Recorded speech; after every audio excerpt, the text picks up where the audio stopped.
সম্মানিত ভিউয়ার্স, আসসালামু আলাইকুম। আপনারা সবাই কেমন আছেন? আপনাদের দোয়ায় আলহামদুলিল্লাহ আমি ভালো আছি। আজকে আপনাদেরকে নতুন একটি জায়গায় যাওয়ার জন্য অলরেডি বেরিয়ে পড়েছি। সাথে আমার একজন মেহমান আছে। সো মেহমানকে নিয়ে বাইক নিয়ে বেরিয়ে পড়লাম অলরেডি। বাইক নিয়ে চলে যাচ্ছি সেই বানটেলা লেক, শ্রীবাড়ি, চা বাগান। আসলে জায়গাটা অনেক সুন্দর জায়গা, সেজন্য বিকেলে ভালো লাগে। আজকে বিকেলটা খুব ভালো ছিল, সেই জন্য বেরিয়ে পড়েছি অলরেডি। সো এই জায়গাটা যে দেখতে পাচ্ছেন রাস্তা দিয়ে যাচ্ছি, সেই জায়গাটা হচ্ছে আমাদের শ্রীমঙ্গল। শ্রীমঙ্গল তো আপনারা সবাই জানেন চায়ের জন্য বিখ্যাত। সো চা বাগানের ভিতর দিয়ে রাস্তাটা গেছে। এই রাস্তা দিয়ে অলরেডি বেরিয়ে পড়লাম। আসলে প্রকৃতি বাতাস আর হচ্ছে গিয়ে মনটা ভালো করার জন্য অলরেডি বেরিয়ে পড়েছি। সো আপনারা দেখতে পাচ্ছেন সেই ভাইরাল রাস্তা শ্রীমঙ্গল রোড। এই রোড দিয়ে যাওয়ার পর অবশেষে চলে আসলাম সেই শ্রীবাড়ি চা বাগানে। শ্রীবাড়ি চা বাগানটা আপনারা দেখতে পাচ্ছেন, অনেক সুন্দর একটা জায়গা। সো এই জায়গাটা পাহাড় ছিল, সেই পাহাড়ে গাছপালা কেটে নতুন করে চা বাগান লাগানো হয়েছে। আসলে ছোটো ছোটো চা গাছ আর সবুজে নীলাদ্রিত সেই জায়গাটি হচ্ছে ভাইরাল জায়গা বর্তমানে। আপনারা যদি আসতে চান আসতে পারেন। সো চা বাগানের মাঝখান দিয়ে একটি রাস্তা গিয়েছে, সেই রাস্তাটা আপনি যখন ঘুরবেন তা আসলে আপনার মনের মধ্যে অন্যরকম একটা প্রশান্তি আসবে। সো আপনারা বন্ধুবান্ধব মিলে আসতেই পারেন এই জায়গাটায়। শুধু শুকনোর মৌসুমে আসতে পারেন, বর্ষাকালে না আসাটাই ভালো, কারণ বর্ষাকালে অনেক কাদা থাকে রাস্তায়, আসা যায় না বাইক নিয়ে।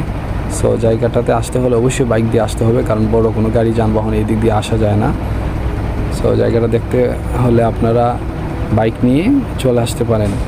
সো আমাদের আসলে আজকে লোকেশনটা হচ্ছে সেই শ্রীবাড়ি চা বাগানে বানটেলা লেক, সেটা জঙ্গলবাড়িতে অবস্থিত। অবশেষে সেই জায়গায় আমরা এসে পৌঁছে গেলাম। আসলে অনেক কাদা দিয়ে আসতে হয়েছে। সো আপনাদেরকে এখন দেখানোর চেষ্টা করতেছি সেই বানটেলা লেক। আসলে এই লেকটা হচ্ছে একদম মালদ্বীপের মতো। সো চারদিকে পাহাড়, মাঝখানে সেই স্থলভূমির মধ্যে সেই একটা লেক পড়েছে। সো এটা হচ্ছে গ্রামের মানুষরা যেখানে বলে এটা হচ্ছে শাপলা বিল। সো এখানের মধ্যে শীতকালে অনেক শাপলা থাকে শীতের মৌসুমে। সো ওই মৌসুমে আসলে আরও ভালো লাগবে এই জায়গাটাতে, আপনারা আসতে পারেন। আর হচ্ছে গিয়ে আপনারা যদি আসেন, কারো যদি ড্রোন থাকে ড্রোন নিয়ে আসবেন, কারণ ড্রোন দিয়ে ভিডিওটা করা যায় অনেক ইজিলিভাবে, কারণ ফোন দিয়ে সব জায়গাটা দেখানো যায় না। তারপর আপনাদেরকে দেখানোর চেষ্টা করতেছি সেই লেক। সেই লেকের চারদিকে কিন্তু অনেক গাছপালা রয়েছে। সো উঁচু উঁচু পাহাড়, মাঝখানে সেই লেকটা পড়েছে। কারণ ড্রোন দিয়ে ভিডিওটা করলে ভিডিওটা অনেক ক্লিয়ারলি আসবে, আর অনেক জায়গা এরিয়াটা অনেক দূর, আমরা হাইটে যাওয়া সম্ভব না। সেজন্য আপনাদেরকে যতটুকু ফোন দিয়ে দেখানোর চেষ্টা করতেছি। That's why.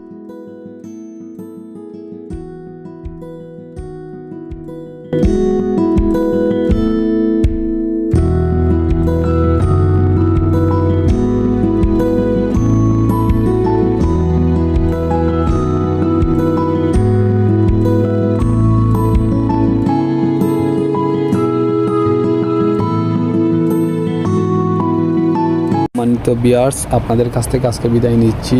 দেখা হবে অন্য কোনো নতুন ভিডিওতে।